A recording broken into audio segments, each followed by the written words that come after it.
Crypto Academy. Tadi Anda sudah mendengar bahwa penambangan Bitcoin bersama dengan iMine ya sudah membuktikan bahwa mereka bisa menghasilkan yang namanya Bitcoin ya. Sejak 2018 perusahaan ini ya di belakangnya ada Minebase ya sudah memulai penambangan Bitcoin ini, dan kebetulan saya sudah memulai menambang bersama perusahaan yang sama sejak 2019 yang lalu ya kan. Dan hari ini tentu saja saya masih berjalan bersama dengan mereka, dan banyak sekali hal-hal yang terjadi dalam perjalanan sejak 2019 sampai hari ini ya. Mulai adanya coronavirus ya, kemudian ada travel warning ya kan. Kemudian ada juga kejadian waktu itu di Kazakhstan ya sempat shutdown gara-gara kerusuhan besar di sana. Kemudian ada pengusiran penambangan Bitcoin di China tahun 2021 ya kan. Jadi banyak sekali kejadian yang terjadi selama perjalanan perusahaan Minebase ini dalam melakukan penambangan Bitcoin ya. Nah, namun luar biasanya perusahaan ini terus bertumbuh ya kan, dan mereka baru saja kemarin di 2024 ini membeli lokasi tambang baru di Dallas, Texas ya, dengan pembangkit listrik tenaga air. Dan tadi rekan-rekan sudah bisa lihat bahwa penambangan terakhirnya yang di Latam, Argentina itu menggunakan green energy mining. Jadi tidak menggunakan batu bara dan minyak bumi dalam melakukan penambangan, sehingga ramah lingkungan, tidak menimbulkan emisi gas buang ya. Oke, baik rekan-rekan sekalian, silakan Anda bisa mulai bertanya. Saya lihat ini udah ada beberapa pertanyaan. Saya akan coba menjawab pertanyaan dari beberapa rekan-rekan ya, sudah ada ya. Oke, yang pertama dari Lenny Kravis ya. Oke, convert BTCV fund. Oke, Lenny Kravis, you can convert your BTCV fund in the gold wallet ya. So the first thing that you should do ya, you change your gold wallet ya, you BTCV fund to the USDT or to Bitcoin, and then you can buy this mining package in the eMine ya. So this is what I can answer to you. So I still continue to collect the BTCV still until now. I still have 130,000 BTCV until now. So I still collect this. So if you want to join this iMine process, you can convert your BTCV fund into the Bitcoin or USDT. Yeah. So you can buy this mining package with eMine. You can start with the nano package until the gold package, yeah. You can choose, yeah. We can talk later about how you convert your BTCV fund into the USDT or Bitcoin, okay? Okay. And then what happened when the price? Jadi Lenny Kravis bertanya apa yang terjadi ketika misalnya harga Bitcoin itu naik dan turun gitu ya, dan apa yang dampaknya terhadap hasil mining. Nah ini menarik ini pertanyaannya Lenny Kravis ya. Jadi dia bertanya apa dampaknya gitu ya terhadap yang namanya hasil mining ketika misalnya harga Bitcoin itu naik atau turun, teman-teman sekalian. Ini pertanyaan yang bagus sekali ya. Nah, yang saya mau sampaikan adalah paket penambangan kita ya, paket penambangan kita itu dibayar dengan USDT atau Bitcoin ya. Nah, sehingga ketika harga Bitcoin-nya naik, itu yang pertama ya. Kalau harga Bitcoin-nya naik, maka jumlah Bitcoin yang rekan-rekan gunakan untuk membeli paket penambangan lebih sedikit jadinya. Ya, itu keuntungannya ya. Nah, tapi tidak terlalu pengaruh dengan penurunan juga. Kenapa? Karena Anda bisa bayar pilih dengan USDT. Jadi kalau misalnya tergantung Anda hari ini punya uang dalam bentuk apa gitu ya. Kalau Anda hari ini punya uangnya masih dalam bentuk saldo Bitcoin, ketika harga Bitcoin-nya naik, itu Anda beruntung. Kenapa? Karena Anda membayar paket penambangan itu dengan jumlah yang lebih sedikit kalau harga Bitcoin-nya naik. Nah, kalau harga Bitcoin-nya turun, ya kan, nah saran saya jangan beli pakai Bitcoin, tapi belilah dengan apa? Dengan rupiah atau US dollar. Ya, karena kan pada saat harga Bitcoin-nya turun, nah Anda bisa masuk pada saat itu dengan USDT atau rupiah, sehingga karena kan paketnya dibayar dengan USDT atau Bitcoin, ya, sehingga Anda bisa memanfaatkan momen kenaikan turun tadi, ya. Nah, lalu dampaknya apa terhadap kenaikan harga atau penurunan harga? Saya akan coba siarkan salah satu contoh hasil penambangan daripada salah satu klien, yaitu nah ini satu klien saya, yaitu Ibu Puspita ya. Saya selalu gunakan ini karena oke, kita coba sign in. Ini contoh biar rekan-rekan bisa melihat dampaknya naik turunnya harga terhadap hasil mining ya. Oke, ini sekaligus menjawab juga yang namanya pertanyaan dari Pak Ricardus ini ya. Oke, nah ini dia dompet saya. Ya, ini contoh ya. Jadi contoh ini paket daripada Ibu Puspita ini adalah paket gold atau emas ya. Oke, Lenny, this is the example for the package, gold package. The gold package is the hash power is more than 900 terahash. my friend this Puspita have a promotion, so she have the hash power is more than 1000 terahash. Jadi kebetulan Bu Puspita ini waktu itu sedang ada masa promo, jadi dia dapat kekuatan hash power mesin itu 1134 terahash dengan konsumsi daya 31.752 watt dan biaya listriknya 0,032 USDT per kWh ya. Nah, jadi di sini rekan-rekan bisa lihat tanggal mulai pembelian dan penambangannya kelihatan di sini. Ya, jadi Bu Puspita ini membeli di tanggal 29 Oktober 2024, kemudian mulai penambangannya besok harinya yaitu tanggal 30 Oktober dan berakhirnya nanti 30 Agustus 2028. Jadi kontraknya 1.400 hari ya. Nah, hasilnya dalam bentuk Bitcoin seperti ini contohnya ya. Nah, ini contoh hasil dalam bentuk Bitcoin, rekan-rekan bisa lihat ya. Nah, ini dia hasilnya dalam bentuk Bitcoin. Nah, ini saya mau jawab tadi pertanyaan Lenny Kravis dan mungkin buat teman-teman sekalian, apa dampaknya terhadap kenaikan dan penurunan harga Bitcoin gitu ya. Nah, oke, rekan-rekan bisa lihat ini hasil per hari yang masuk tiap kira-kira jam 2 pagi gitu ya.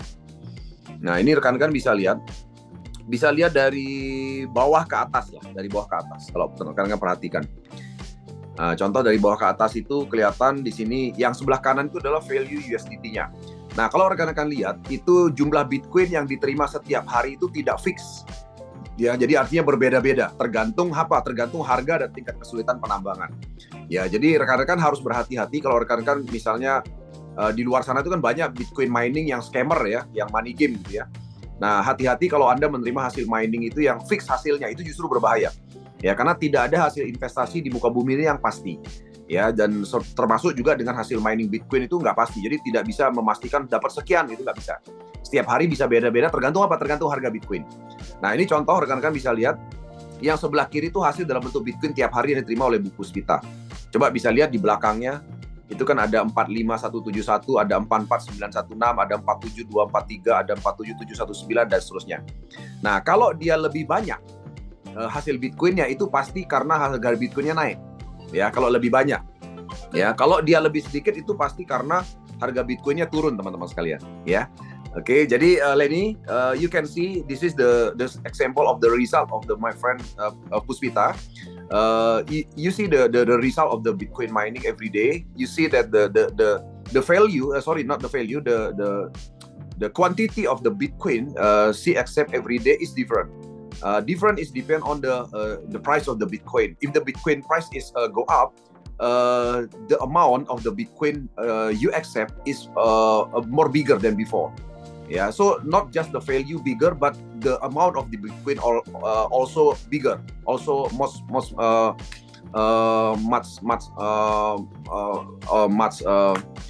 more than the price when go down. Ya, oke. Jadi teman-teman sekalian. Jadi ketika teman-teman lihat kalau harga Bitcoinnya naik, jumlah Bitcoinnya dapatnya banyak, value-nya juga ikut naik. Ya, kalau lihat sebelah kanan itu kan value. Tapi kita dapatnya kan Bitcoin. Nah, ketika harga Bitcoinnya turun, jumlah Bitcoinnya juga turun. Ya, dan value-nya juga ikut turun. Ya, tapi sekali lagi kita nggak usah pedulikan karena kita kan menambang. Kita kan bukan ngitung hasil hariannya gitu kan. Karena konsep penambangan ini kan kita mengumpulkan Bitcoin dalam 4 tahun, teman-teman sekalian. Di mana dalam 4 tahun kita bisa punya saldo Bitcoin yang bisa berlipat-lipat harganya. Dan memang ini yang dicari oleh banyak sekali investor dunia. Ya, saya mau lihatkan Anda kenapa kok begitu menariknya 4 tahun sekali harga Bitcoin ya. Tadi mungkin belum sempat melihat, ini saya mau lihatkan bahwa hasil investasi dalam bentuk Bitcoin setiap 4 tahun sekali itu luar biasa, teman-teman sekalian ya. Nah, ini dia saya lihatkan grafiknya. Nah, ini adalah grafik kelipatan harga daripada harga Bitcoin selama dari 2010 sampai dengan hari ini. Nah, teman-teman bisa lihat grafik ini, saya zoom ya. Kalau rekan-rekan lihat grafik ini, saya yakin rekan-rekan sekalian punya satu kesimpulan bahwa tren harga Bitcoin itu naik terus. Ya, nah pertanyaan pentingnya kenapa trennya naik terus? Karena jumlahnya terbatas. Tadi saya sudah jelaskan, saya nggak usah jelaskan lagi. Ya, so Lenny, if you see this is the graphic of the Bitcoin chart from the 2010 until 2024, and you can see that this chart is the uptrend chart ya in the long term. Jadi teman-teman sekalian setiap 4 tahun sekali Anda bisa lihat bahwa harga Bitcoin tuh berlipat-lipat harganya setiap 4 tahun sekali, ya kan? Dan kalau rekan-rekan lihat setiap 4 tahun sekali itu terjadi halving. Halving itu adalah reward penambangan tuh berkurang 50%. Ya, dan kalau rekan-rekan lihat setiap 4 tahun sekali juga terjadi yang namanya merah-merah. Merah-merah itu kita sebut sebagai musim dingin atau terjadi penurunan. Nah, kalau Anda trading, Anda stres, teman-teman. Kenapa? Karena kalau orang trading kan mengambil keuntungan dari cash flow ya, maksudnya bukan cash flow, dari capital gain, dari naik turunnya harga. Nah, tapi kita bukan trading, rekan-rekan sekalian. Jadi kita itu mengumpulkan Bitcoin. Jadi mau harganya naik, mau harganya turun, kita tetap dapat Bitcoin setiap hari. Cuma jumlahnya berbeda-beda, ya kan? Nah, itu yang saya juga sekaligus jawab Pak Ricardus. Jadi di Bitcoin yang kita terima itu kita dapatkan, tapi jumlahnya tidak bisa dipastikan, Pak. Tergantung tingkat kesulitan menambang dan harga Bitcoin. Ya, tapi tetap dapat Bitcoin selama 4 tahun. Karena kita ngumpulkannya Bitcoin, ya. Nah, satu hal yang dijamin oleh perusahaan adalah mereka menjamin mesinnya tetap bekerja. Jadi kalau seandainya terjadi sesuatu dengan mesin, mereka akan convert ya dengan mesin cadangan dan sebagainya. Kebetulan saya udah ngalami, Pak Ricardus. Dulu pada saat 2022 itu sempat terjadi kerusuhan Kazakhstan. Waktu itu lokasi tambang yang pertama saya ikut itu di Kazakhstan. Itu kerusuhan massal, Pak. Itu PLN-nya Kazakhstan itu dibakar oleh rakyatnya. Sehingga waktu itu negara Kazakhstan itu shutdown, Pak. Jadi bukan hanya penambangan kita shutdown, seluruh negara Kazakhstan itu mati lampu. Nah, Bapak boleh cari beritanya di Google, itu kejadiannya nyata. Nah, saat itu tambang kami berhenti, Pak. 6 bulan, Pak. Jadi 6 bulan tuh terhenti hasil tambangnya. Nah, tapi ternyata saya pikir waktu itu perusahaan ini sudah nggak ada gitu kan, karena 6 bulan itu cukup lama kan. Tapi kebetulan waktu itu 2021 dari 2019 ya saya lumayan bisa mengumpulkan 70 Bitcoin saat itu. Ya kan? Jadi saya waktu itu awalnya dari uang kecil 10 juta terus nambah sampai totalnya 1,5 miliar, ya kan? Nah, jadi pada saat 2021 kebetulan saya udah dapat 70 Bitcoin, sempat saya cairkan gitu kan. Nah, ketika cairkan ya sempat jadi bisa beli aset dan sebagainya, ya kan? Nah, 2022 ketika kejadian shutdown 6 bulan close ya tambangnya, ya saya berpikir waktu itu perusahaannya udah nggak ada gitu kan. Tapi ternyata saya salah.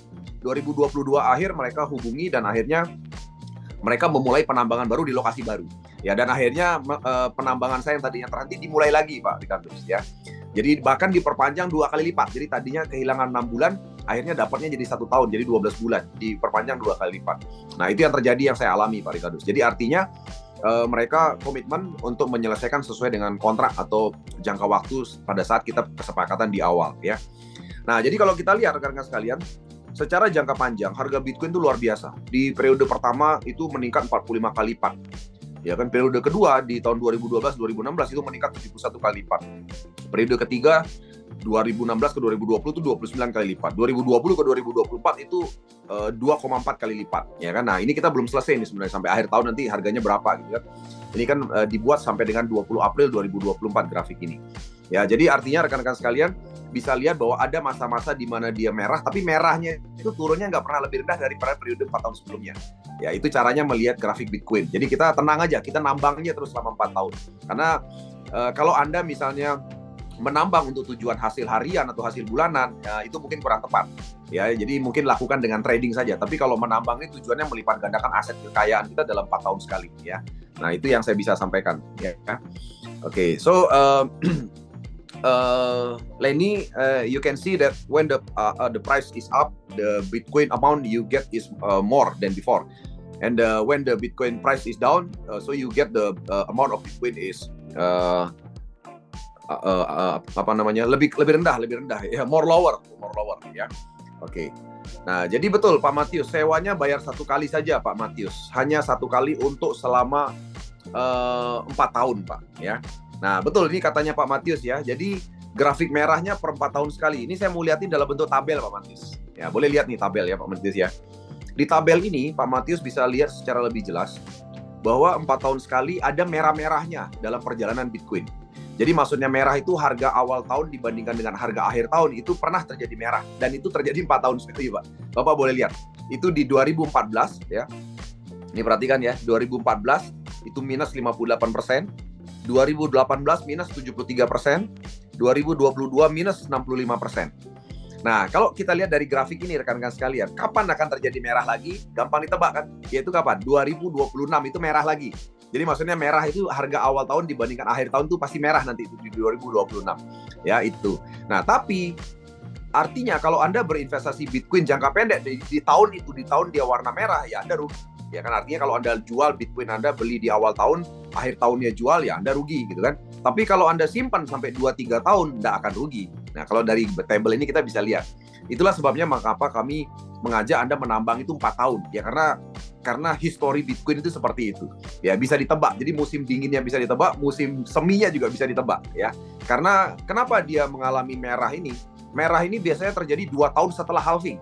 Nah, kita ini sekarang halving baru kemarin kan, halving di April 2024. Jadi 2 tahun berikutnya yaitu 2026 tuh minus lagi pasti itu. Ya sesuai dengan histori masa lalu seperti itu. Nah, nanti 2028 itu nanti lonjak lagi, lonjaknya lebih gila lagi dibandingkan 2024 gitu loh maksudnya. Ya kan, nah saya ingat sekali rekan-rekan sekalian, kalau rekan-rekan ingat di tahun 2018 ya, 2018 itu, ya kan, itu kan harga Bitcoin drop gitu kan, 73% dropnya, ya kan. Nah tapi luar biasanya di 2022 ya, 2021 naik dalam 4 tahun naik luar biasa ya. Oke. Nah itu dia ya teman-teman sekalian ya. Jadi artinya gini, saya akan berikan bagaimana kenapa harga Bitcoin itu bisa lebih banyak, lebih rendah dibandingkan rekan-rekan yang rekan-rekan dapatkan. Jadi ini adalah perusahaan iMine. iMine itu mendapatkan Bitcoin setiap harinya. Kemudian setelah itu dikurangi dengan biaya listrik dan biaya maintenance, dan itu dibayar dengan US dollar. Tadi saya udah tunjukkan 0,036 USDT per KWH. Ya, jadi dia dapat. Nah, sisanya baru diberikan kepada para penambang atau miner kita ini yang menyewa mesin, ya. Nah, jadi artinya kenapa pada saat harga Bitcoin-nya naik, rekan-rekan, kenapa kok Bitcoin yang Anda dapat juga naik, gitu kan? Karena bayar biaya listrik dan maintenance itu fix dalam US dollar. Ya, jadi ketika harga Bitcoin-nya naik, maka Bitcoin yang dijadikan USDT untuk membayar biaya listrik kan lebih sedikit. Sehingga jumlah Bitcoin yang Anda terima akan lebih banyak. Nah, demikian juga sebaliknya. Ketika harga Bitcoin-nya turun, Bitcoin yang dipakai untuk bayar biaya listrik lebih banyak. Karena Bitcoin-nya lagi turun. Sehingga Bitcoin yang Anda terima lebih sedikit. Nah, itu rumusnya. Makanya kenapa harga dapat Bitcoin tiap harinya itu beda-beda. Ya. Nah, jadi this is Lenny, this is why the amount of Bitcoin you accept every day is different. Because the company is pay the electricity cost and the maintenance cost fixed in the USDT. As you can see, the fee of the electrical and the maintenance is 0.036 USDT per KWH. Yeah, so this is fixed, not changed. So when the Bitcoin price is up, yeah, the company is pay the electricity bill with less Bitcoin. So less Bitcoin mean the amount of Bitcoin you accept as the miner is bigger. So this happen when the price is down, ya. Oke, jadi gitu. Nah, jadi pertanyaan Pak Matius ya. Benefit vendor dari mana? Ya, benefit vendor dari sewa mesin, Pak. Jadi gini, Pak. Ketika Bapak membayar sebuah paket penambangan, ya, maka benefit vendor itu adalah 65%, ya kan, itu dipakai untuk yang namanya mesin penambangan, ya kan, dipakai untuk mesin penambangan. Nah 35%-nya ya ini untuk biaya operasional dan lain-lainnya, ya, biaya operasional, distribusi, marketing dan sebagainya. Itu 35%. Ya, nah, ini kontrak kan selama 4 tahun sekali, Pak Matius. Ya kan, nah jadi sebagai informasi buat Pak Matius, perusahaan ini Minebase itu sebelumnya itu menjual mesin tambang ini. Jadi satu kontainer itu mereka jualnya sekitar 7 miliar. Nah, namun kalau mereka jual, mereka sudah selesai sampai di situ saja. Jadi mereka hanya dapat fee dari biaya maintenance saja setiap harinya. Nah, tapi mereka akhirnya punya satu ide untuk menyewakan mesin, atau kita sebutnya sebagai menjual horsepower. Ya, sehingga contoh misalnya Pak Matius nih, sewa mesin mengeluarkan uang 100%. Maka 35% dipakai untuk operational cost, untuk distribusi dan sebagainya. 65%-nya dipakai untuk penambangan, ya, selama 4 tahun. Nah, setelah 4 tahun berakhir penambangan, Pak Matius kan kalau mau nambang lagi, Bapak harus bayar lagi gitu setelah 4 tahun. Ya kan, nah keuntungan mereka di situ. Sementara mesin itu mereka beli, Pak. Mereka kan sudah beli mesin itu. Jadi mereka itu bisa sewakan kepada orang lain setiap 4 tahun sekali. Keuntungannya di situ. Nah, keuntungan lainnya adalah hasil Bitcoin yang Bapak terima itu tentunya udah dikurangi biaya mereka. Nah, ini perusahaan nih, Pak ya. Ini perusahaan iMine. Dia dapat Bitcoin dari penambangan setiap hari. Setelah itu dikurangi, Pak, biaya listrik, maintenance dan sebagainya. Nah, biaya listrik, maintenance inilah jadi hak mereka juga, Pak. Ya kan, itu hak mereka. Ya inilah yang dikelola oleh mereka untuk mengembangkan bisnis, ya kan. Nah kemudian baru setelah itu sisa bersihnya diberikan kepada kepada Pak Matius. Nah itu benefit vendor, Pak. Ya jadi yang pertama setiap 4 tahun sekali mereka dapat dana baru lagi karena kan ada penyewa baru lagi. Ya jadi sama kayak Bapak misalnya nyewakan rumah lah, Pak. Kalau Bapak jual rumah Bapak, ya Bapak dapat duit sekali aja selesai. Ya, tapi kalau Bapak sewakan, misalnya kontrakkan setiap tahun, Bapak tiap tahun dapat uang sewa. Nah, itu ibaratnya gampangannya seperti itu ya, Pak Matius ya. Oke. Oke, Leni, semoga bisa menjawab. Kemudian the commission dibayar dengan Bitcoin. Ya, sekali lagi semua dibayar dengan Bitcoin. Ya, jadi hasil mining itu dibayar dengan Bitcoin, tidak dengan USDT ya. Oke. Kemudian pertanyaan lagi dari oke, sebentar ya, saya lihat dulu. Oke, dari David ya. David itu bagaimana strategi e-mine bisa berhasil menambang ya? Setahu saya teman-teman banyak nambang Bitcoin, banyak rugi, nggak bersih. Ya betul sekali. Jadi artinya David, itu betul sekali bahwa banyak penambang Bitcoin itu tidak berhasil menambang. Kenapa? Karena mereka tidak berhasil mengelola biaya operasional yang begitu besarnya dari sebuah bisnis penambangan ya. Karena penambangan itu ribetnya di biaya listrik sama di biaya maintenance mesin. Satu contoh ya David ya, saya mau contoh. Saya kan tempat tinggal itu 5 menit dari Bandara Halim Perdana Kusuma. Itu dekat bandara ya. Nah, di bawah Bandara Halim itu pernah ada tambang Bitcoin, ya kan? Pernah ada tambang Bitcoin di situ yang punya jenderal. Nah, ketika saya tanya, gimana Pak Jenderal? Berhasil nambang Bitcoin. Dapat sih Bitcoinnya Pak Jun, tapi saya rugi bayar biaya listriknya gitu kan. Loh kenapa rugi? Ya karena di Indonesia ini panas. Jadi karena panasnya mereka harus AC itu, pokoknya kenceng banget AC-nya. Dan karena panasnya mesin itu cepat rusak. Jadi mesin rignya itu cepat rusak. Sehingga biaya operasional penggantian alat-alat mesin itu jadi bengkak gitu loh teman-teman sekalian. Jadi dia dapat Bitcoin sih, tapi karena cuacanya panas di Indonesia, dia bayar biaya tuh lebih besar. Sehingga akhirnya lama-lama ya tutup juga gitu kan. Nah betul kata David, memang nggak gampang kalau di negara tropis. Nah makanya kenapa e-mine ini berhasil. Satu, tadi saya udah lihatkan bahwa keberhasilan mereka itu kata kuncinya satu adalah mereka itu di daerah dingin, David. Ya, satu contoh di Kazakhstan itu daerahnya minus 4 derajat tuh. Ya. Nah, tadi kan ada beberapa lokasi tambang ya. Nanti saya lihatkan lagi. Nah, ini yang di Kazakhstan ini itu tempatnya itu minus 4 derajat ya. Jadi kalau dia lagi musim dingin, saljunya bisa setinggi 4 meter. Jadi ini daerah dingin ya kan. Kemudian di Mongolia dalam itu juga daerah dingin. Nah, kecuali yang di Argentina. Argentina ini bukan daerah dingin tapi berangin. Nah, kenapa mereka cari di Argentina bukan tempat dingin? Karena mereka ngejar gas buminya. Ya, tadi kan saya sudah cerita bahwa yang di Kazakhstan sama di Cina itu kan sumbernya batu bara. Nah, sumber batu bara ini membuat pemerintah negara Cina saat itu kan meradang. Makanya dia usir semua penambang Bitcoin 2021 kan. Nah, jadi itu masalah buat banyak negara. Jadi penambangan Bitcoin itu soalnya tenaganya besar. Ini satu contoh ya teman-teman. Yang di Latam aja, itu 100 megawatt. Saya kebetulan ada rekan yang kebetulan istrinya direktur PLN. Beliau ketika saya ceritain 100 megawatt, dia kaget. Loh kenapa kaget, Bu? Karena menurut dia kalau di Indonesia itu 100 megawatt itu bisa menghidupi satu provinsi kecil. Jadi contohnya satu provinsi kecil kayak provinsi Sumatera Barat, gitu, Sumatera Utara itu 100 megawatt. Jadi PLN itu kapasitas 100 megawatt, teman-teman sekalian. Satu kapasitas itu. Nah, itu kelebihan yang pertama. Yang kedua, kalau rekan-rekan lain, David bisa lihat, Minebase ini dia menambang, dia tempatkan mesin tuh dalam kontainer. Ya, saya kebetulan punya beberapa rekan yang nambang Bitcoin. Satu contoh, ada satu perusahaan dulu namanya BitClub ya. BitClub tuh nambang Bitcoin. Dia itu pakai gedung di Texas tuh dia bangun gedung, di dalam gedungnya dia pakai taruh mesin tambang. Nah, itu nggak efektif. Kenapa? Karena kan tidak fleksibel gitu loh. Dan sekaligus biaya operasional pembangunan gedungnya udah berapa gitu. Nah, Minebase ini pinternya, dia jadi kontainernya canggih teman-teman. Di dalam kontainer ini sudah ada alat penangkap angin. Kalau ini dia berfungsi di tempat yang berangin. Jadi dia bisa nangkap angin dan angin itu diubah jadi pendingin udara. Jadi dia nggak pakai AC khusus. Dia mengubah angin itu menjadi pendingin udara. Itu luar biasa, teknologinya luar biasa. Dan bagusnya dengan kontainer ini, semenjak di Kazakhstan sudah ada sebenarnya ini kontainer-kontainer. Nah ini. Nah ketika misalnya terjadi salju yang tebal, itu mereka bisa move, bisa pindah dengan mudah. Nah kalau gedung kan misalnya jadi tebal saljunya bisa 3 meter, 4 meter kan ketutup kalau gedung ya, jadi nggak bisa masuk. Nah dengan adanya penggunaan kontainer tuh mereka tuh jadi sangat fleksibel, David. Ya, nah itu kata kuncinya yang pertama. Yang kedua, contoh yang di Latam Argentina. Tadi kan sudah lihat videonya ya. Di Latam Argentina itu mereka menggunakan gas bumi. Jadi gas bumi itu yang di Latam Argentina itu sama kayak lumpur lapindo di Sidoarjo itu.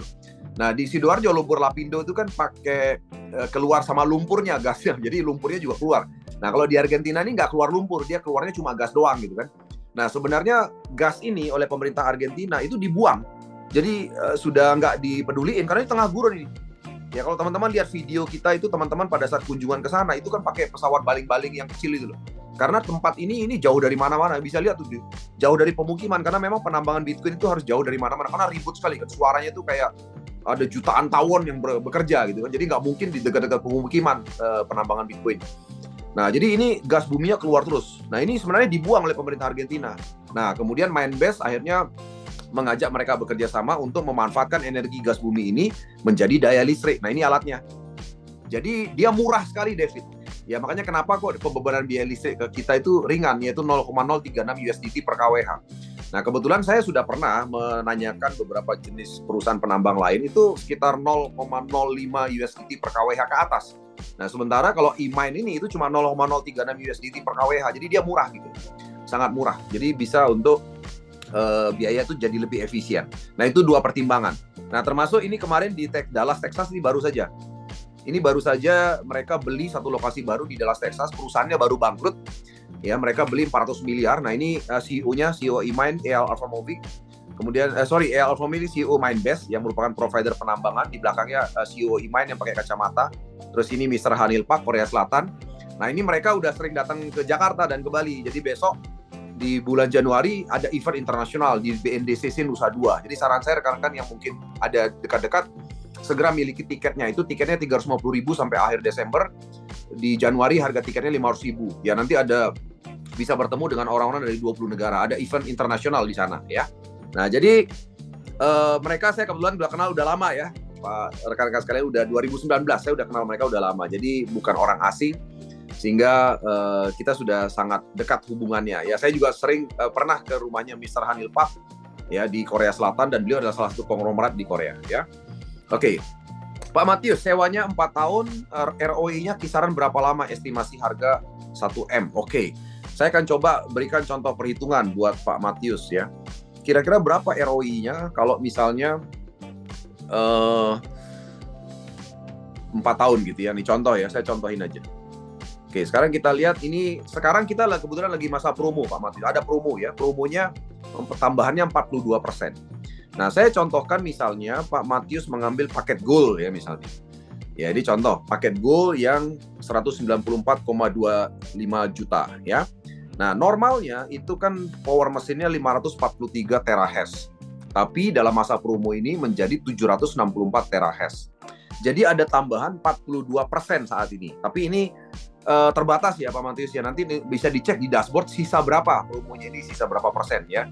Jadi kalau misalnya Pak Matius bisa dapat promo ini ya dan belum habis, itu kurang lebih rata-rata 0,0029 Bitcoin rata-rata setiap harinya ya. Jadi totali selama 4 tahun itu kurang lebih sekitar 0,406 Bitcoin ya, terimanya 0,406 Bitcoin. Nah ini kalau kisaran harganya hitungannya memang betul nih Pak. Ini hitungan kami menggunakan kisaran harga di angka 1 miliaran per 1 Bitcoin.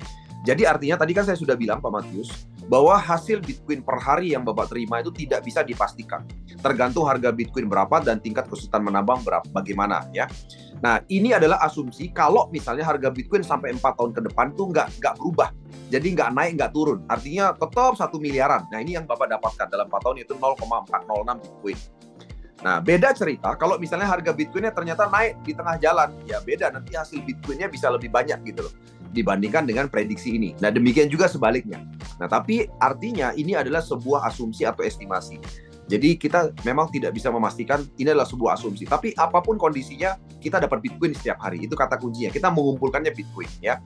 Nah, mengenai value-nya berapa kan tergantung kapan kita mau mencairkan Bitcoin kita. Jadi Pak Matius nanti Bitcoin itu bisa dicairkan anytime Pak. Jadi tidak harus Bapak itu nunggu 4 tahun baru dicairkan, tidak begitu.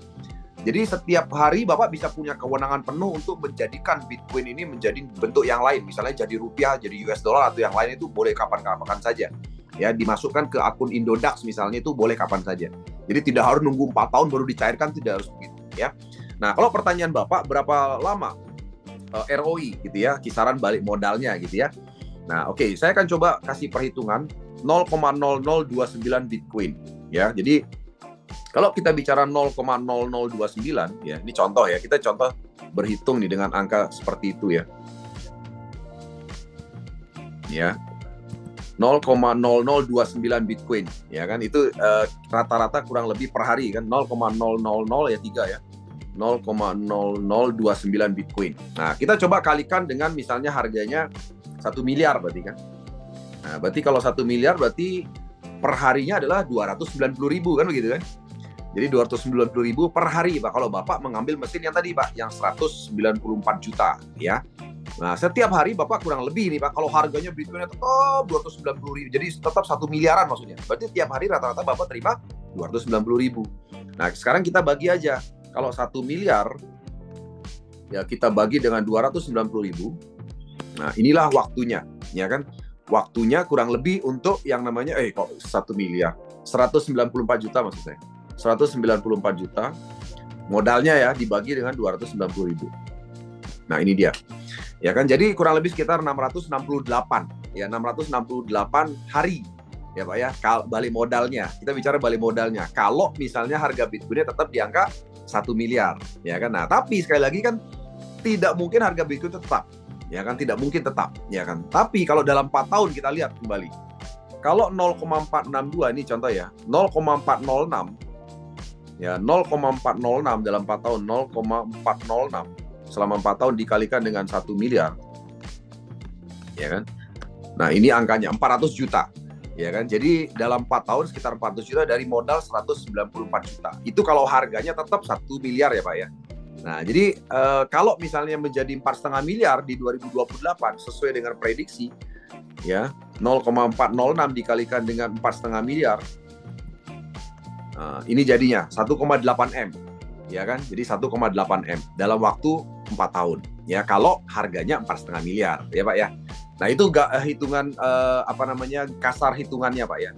Tapi sekali lagi seperti yang saya sudah sampaikan tadi, tentu saja hasil Bitcoin yang diterima tidak bisa kita fixkan hasilnya berapa. Ya, nah itu kurang lebih gambaran break even point-nya kalau dengan asumsi tadi, dengan cara yang tadi di angka 1 miliaran ya. Oke, semoga bisa menjawab Pak. Jadi artinya dalam waktu 668 hari atau 1 tahunan Bapak balik modal. Nah, setelah itu berarti untung terus kan? Ya, jadi selama tahun ke-3 dan ke-4 tuh berarti untungnya saja diterima gitu. Gampangannya begitu kalau harganya tetap. Oke. Baik. Oke, selanjutnya ada pertanyaan lagi rekan-rekan? Silakan. Boleh dibuka mikrofonnya kalau ada yang mau bertanya. Silakan. David, ada lagi? Lenny, let's we talk about later, Lenny. I think I could not translate very good tonight because I focus on the Indonesian language ya. Pak Suganda, oke. Ada Bu Ratna, ada Putra Negara, ada lagi pertanyaan? Itu tadi Pak, saya Pak. Ya, silakan Pak Matius. Yang satu ID per KTP. Oh ya, satu ID itu boleh maksimum 3 akun Pak. Nah, kenapa? Karena di iMine ini itu kan menggunakan peraturan KYC. Jadi kebetulan iMine ini kan karena perusahaan internasional, dia diawasi oleh SEC. SEC itu Securities Exchange Commission. Nah, sebagai informasi, SEC itu kayak OJK-nya dunia Pak untuk cryptocurrency ya. Nah, SEC itu mengharuskan aturan atau ketentuan KYC dalam bisnis penambangan juga seperti ini. Nah, dengan KYC itu berarti sendiri satu akun bisa berapa? Satu 3, KTP Pak. Bisa berapa akun? Kalau satu KTP 1 akun Pak. Nah, kalau Bapak mau buka akun kedua berarti Bapak pakai SIM. Nah, akun ketiga Bapak pakai paspor. Nah, kecuali kalau Bapak punya identitas yang lain Bapak bisa buka. Jadi artinya dia hanya mengakui 1 KTP 1 akun Pak. Untuk yang di Indodax ya? Boleh, yang sama dengan Indodax boleh. Lebih bagus karena nanti kan dia terhubung dengan Indodax. Penarikannya di walletnya Pak? Penarikannya ya langsung di wallet, langsung ke Indodax. Ini saya contohin ya Pak ya. Jadi nariknya juga gampang sekali. Ini satu contoh misalnya. Nah, ini saya contohkan aja Bu Puspita ini, ya kan? Bu Puspita ini pada saat tanggal 14 November itu dia pernah melakukan penarikan, ini contoh ya.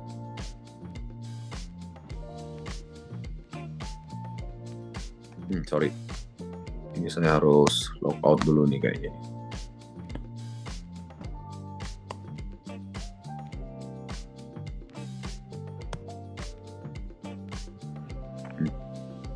Bentar.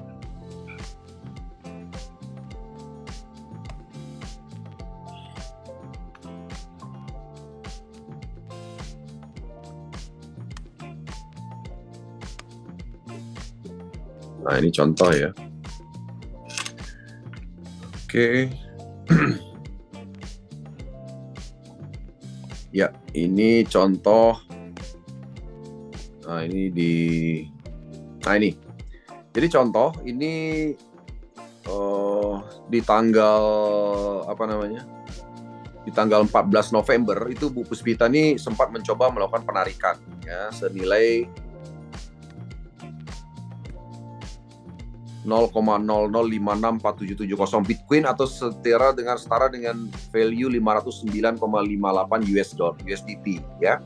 Nah, keesokan harinya dia habiskan ini tanggal 14 itu dia habiskan saldonya. Nah, jadi saldo ini pindah ke Indodax gitu kan.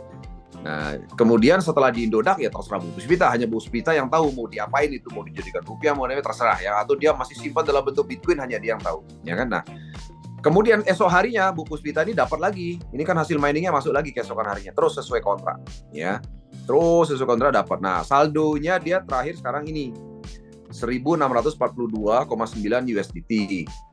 Nah, saldo ini juga akan bergerak sesuai harga Bitcoin hari ini, Bapak Ibu sekalian, rekan-rekan sekalian. Jadi dia saldonya bergerak karena ini wallet aktif gitu ya.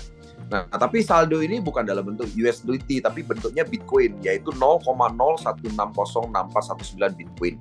Nah, tiap hari ini nambah dari hasil penambangan. Nah, contoh misalnya mau withdrawal ya. Mau withdrawal itu contohnya begini. Nah, ini tinggal tarik aja, pilih tarik. Nah, tinggal tarik, ini contoh ya. Ini contoh cara narik ke Indodax. Nah, kemudian masukin jumlahnya, ketik aja jumlah Bitcoin. Nah, itu langsung masuk. Nah, alamat dompetnya, nah ini alamat dompetnya. Nah, itu tertuliskan Puspita Indodax. Ya, jadi sebelumnya nanti Pak Matius silahkan input dulu wallet Indodax-nya di dalam sistem kita di bagian setting. Setelah di-input, Bapak konfirmasi email, maka Indodax Bapak sudah terhubung. Nah, jadi begitu klik saya konfirmasi, tarik, itu nanti akan masuk ke sana. Ya, cuma ini harus konfirmasi email. Jadi Bu Puspita ini kebetulan memberikan saya login password untuk bisa saya membantu dia mengamati akunnya dia. Nah, tapi tetap kalau mau narik dia harus melakukan konfirmasi di email. Jadi tetap dia yang punya otorisasi untuk melakukan penarikan.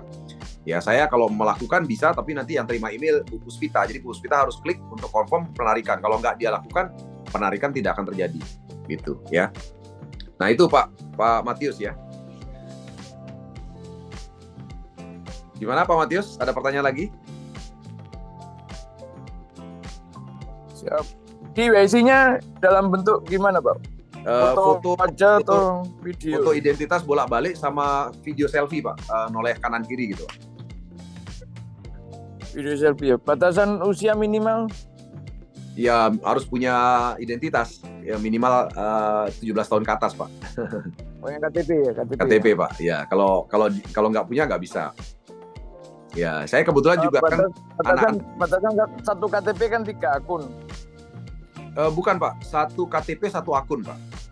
1 KTP 1 akun berarti untuk ID card yang lain buka 1 akun lagi masih bisa gitu jadi ya.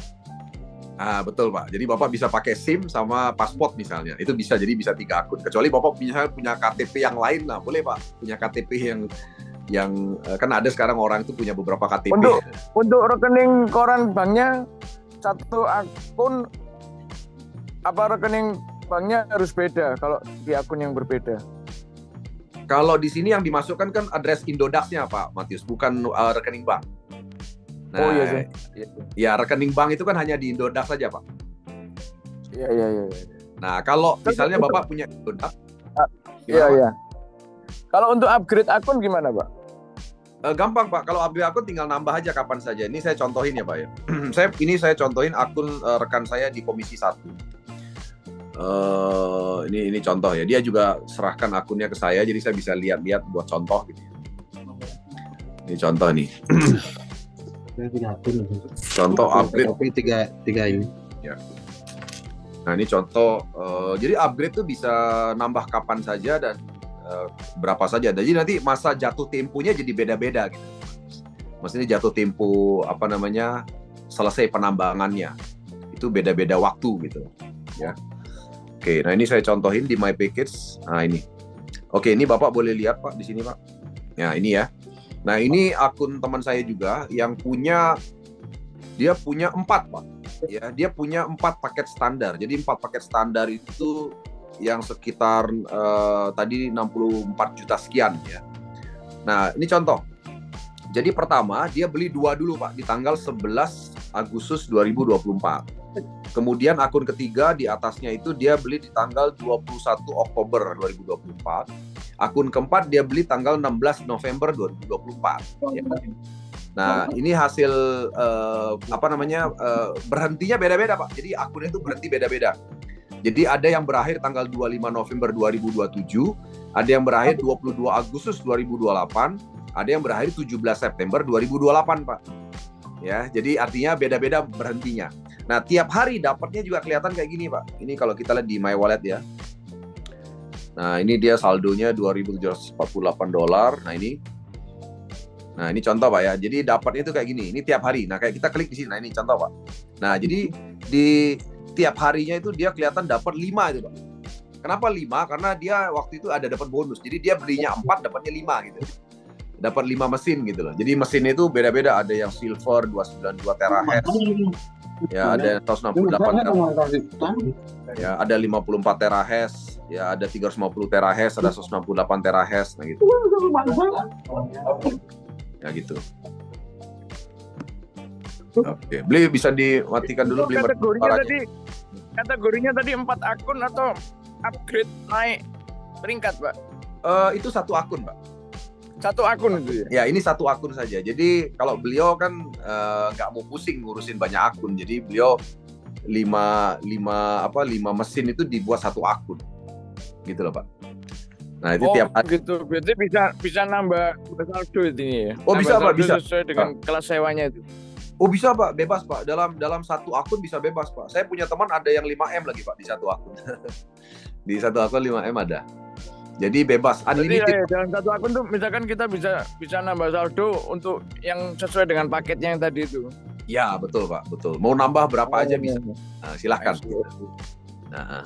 Berarti nanti masing-masing penambahan saldo itu berjalan sendiri sesuai masa masuk dan masa sewanya itu sendiri-sendiri berarti ya? Ya, betul sekali Pak Matius. Luar biasa, paham Pak Matius. Iya. Pak Matius di mana posisi, Pak? Di Surabaya, Pak. Oh, Surabaya ya. Iya. Kami udah ada beberapa partner juga di Surabaya, Pak Matius. Nanti kapan-kapan kita jumpa di Surabaya. Iya, saya masih bantu-bantu Pak Motika aja, Pak. Bantu. Buat kita meredak. Iya. Baik, ada pertanyaan lagi, Pak Matius? Untuk bonus rekrut gimana, Pak? Boleh tahu, Pak? 10%, Pak. Dari dibayar dari paketnya, dibayar dalam bentuk Bitcoin. Dari paket yang Bapak referral. Batasan? Nggak ada. Nggak ada batasan. Nggak ada batasan, Pak. Nggak ada batasan. Jadi satu contoh begini. Saya contohkan ya, Pak ya. Jadi misalnya ini contoh Pak Matius ya. Pak Matius kemudian misalnya nih Pak, Bapak mengajak istri Bapak itu untuk join gitu kan. Nah itu Bapak dapat 10% dari paketnya istri Bapak. Nah itu dibayar dalam bentuk Bitcoin, Pak. Nah menariknya 10%-nya itu dalam bentuk Bitcoin. Nah yang menarik adalah kalau harga Bitcoin-nya turun, jumlah Bitcoin yang kita dapat juga besar, lebih banyak ya. Nah itu menariknya gitu loh. Jadi mau harga Bitcoin naik atau turun, commission-nya enak-enak saja gitu loh maksudnya. Karena tetap 10% dari USDT ya, dalam bentuk USDT, tapi dibayarnya dalam bentuk Bitcoin ya, sehingga kalau misalnya harga Bitcoinnya turun kita dapat jumlah Bitcoinnya lebih banyak gitu, ya kan? Nah itu contohnya, ya. Kayak gitu Pak Matius, commissionnya. Berarti kalau misalkan masuk paket yang kecil 4,5 juta gitu ya. Ya. Terus kalau kita dapetin donan yang 189 juta, 194 tadi ya. Ya, betul. Ya, bisa seperti itu, Pak. Bisa seperti Jadi dapatnya 10% dari 190. Ya, betul. Tapi dibayar dalam bentuk Bitcoin ya, Pak ya, bukan rupiah pembayarannya ya, dalam bentuk Bitcoin. Iya betul. Dari 10% dari 194 juta itu kan. Ya, betul. 194 juta itu. Betul begitu, Pak. Oh. Siap. Oke. Ramaikan Surabaya, Pak Matius. Gaspol Surabaya. Iya. Menyimpan Bitcoin. Masih belajar sama Pak Dika. Bisa belajar. David, gimana David? Pak Ricardus, gimana, ada pertanyaan? Pak Suganda? Bu Ratu? Pak Suganda, silakan. Mr. Kim, mana Mr. Kim? Buka kamera Mr. Kim, biar kenalan nih teman-teman Mr. Kim. Mana Mr. Kim? Bu Ratna, ada pertanyaan Bu Ratna? Putra Negara? Oke, baik. Oke, baik, kalau tidak ada teman-teman sekalian, kita cukupkan Zoom kita malam hari ini ya. Silakan nanti hubungi rekan-rekannya yang memberikan link Zoom ini dan untuk bisa menanyakan lebih jelas. Jadi saya sebagai seorang perencana keuangan hari ini menyampaikan kepada Anda semua bahwa hari ini saatnya kita beralih dari investasi dalam bentuk physical asset atau aset dalam bentuk fisik atau aset dalam bentuk finansial yang hasilnya uang fiat. Kita beralih kepada investasi dalam bentuk uang digital ya. Kenapa? Karena uang digital nilainya naik terus seperti Bitcoin ya. Nah, beda kalau kita berinvestasi dengan uang fiat, sebenarnya uang kita tergerus karena inflasi atau penurunan value daripada nilai uang tersebut ya. Oleh sebab itu rekan-rekan sekalian, silahkan Anda bisa mulai memiliki Bitcoin karena dengan menambang lebih menguntungkan dibandingkan beli Bitcoin. Karena kalau beli Bitcoin dibandingkan menambang itu sekitar 3,7 kali lipat lebih banyak kita dapat Bitcoinnya. Kenapa? Karena memang kita dapatnya dari sumbernya langsung, yaitu dari saldo Bitcoin yang belum selesai ditambang, yaitu sekitar 1,2 juta Bitcoin lagi ya. Oke, kalau tidak ada... Nggak kepotong pajak Pak ya? Kenapa Pak? Nggak kepotong pajak. Tidak terpotong pajak ya? Oh enggak Pak, pajak itu nanti itu laporan pribadi di Indodax aja Pak. Jadi kan di Indonesia, kita itu di Indonesia kena pajak itu ketika Bapak untung Pak. Untung itu maksudnya gini, 0,1% dari keuntungan Bapak, ya kan? Nah, tapi bagaimana mengukur keuntungan itu kan masih belum detail kalau di Indonesia, kalau kita bicara mengenai cryptocurrency ya Pak Matius ya. Jadi makanya banyak teman-teman saya juga mereka berinvestasi dalam cryptocurrency karena itu Pak. Karena tolak ukur 0,1% itu belum jelas di Indonesia. Nah, sehingga mereka nyaman saat ini menyimpan dalam bentuk Bitcoin di dalam Indodax. Berapapun nilainya saat ini masih belum fix pajaknya gitu loh. Soalnya katanya Pak Modike ini kita diminta ngajak orang-orang cuci-cuci tuh Pak. Bos-bos Surabaya dipegang Pak Matius. Ya, betul Pak. Ya. Bisa diatur itu Pak. Ya. Oke, baik kalau gitu. Ya, baik rekan-rekan sekalian ya, sampai jumpa lagi besok hari di Zoom kita berikutnya. Senang sekali kenalan dengan Bapak Ibu sekalian semua.